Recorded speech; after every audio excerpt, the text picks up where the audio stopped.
جو بالکل شہر قائد میں محکمہ موسمیات کی جانب سے جو ایران سے آنے والا ہے پاکستان کی جو سمت ہے مغربی وہاں سے ایک نیا اسپیل بارشوں کا آنے والا ہے اور پیشن گوئی کی گئی ہے کہ آج رات سے اور جمعرات کی صبح تک جو ہے وہ تیز اور ہلکی بارش ہونے کا امکان ہے۔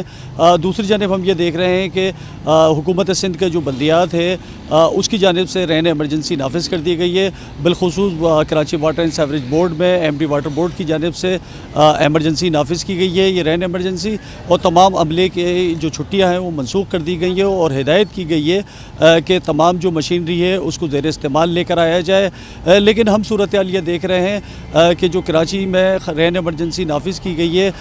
تو کہیں بھی جو ندی نالے ہیں خاص طور پہ جن کی صفائی ستھرائی کا کام ہوتا ہے ہمیں فی الحال کہیں بھی نظر نہیں آ رہا۔ میں اس وقت محمود آباد